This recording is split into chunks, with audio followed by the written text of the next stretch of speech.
mkhulu ngimbhekile lapha kodwa ngumtholi. Mkhulu bengicela ungisize ungitholise yena mkhulu. Uyazi ukuthini mfana? Anginaso isikhathi. Ngiyangibhizi lapha nenkomo. Wahlukane nami. Tshela unyoka hamba ubuza unyoka nombuzo ubani lapho kimi. Mina ngibhizi lapha. Angiyekele phansi. Mkhulu. Hello.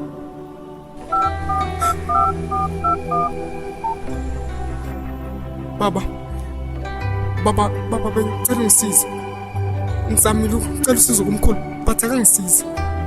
Baba bengifunisisa but angimtholi. Mfana, ngibhizi njengamanje. Leso sikhathi anginaso. Ocela omunye umuntu akusize.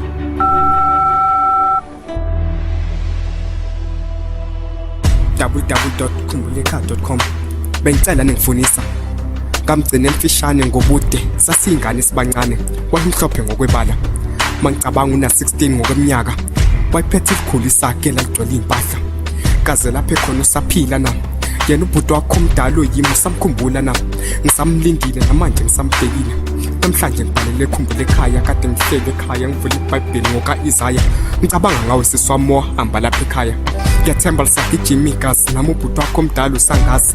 Angibhalile le ncwadi ngoba ngusiyazi, kodwa ngifunela kithi igazi. Wahamba boyokwenzela isiga ngazi noma uhlushwa yili dlozi.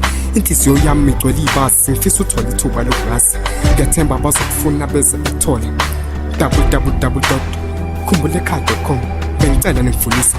Ngisacabanga izinto engizozisha ifuna ukufika nale misho ngisafuna ukudida kancane ngezaga nangezisho.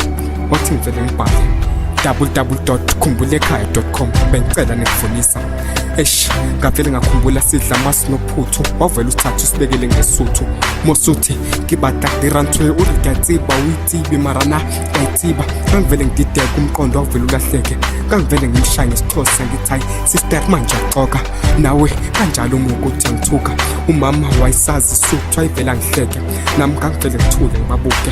Kaze sosithola yini isikhathi sokuncokola njengakudala, kodwa sithi isikhathi esingafiki.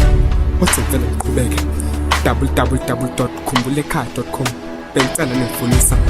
Igama lakho Malhaso Mfuke ngimbuka.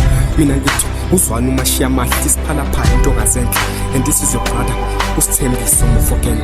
I wish you'll get a time to say hi and bye. Sibonge uNkulunkulu umdala esasigcinile. Sithe HGB legend poet. Danke ngiyabonga.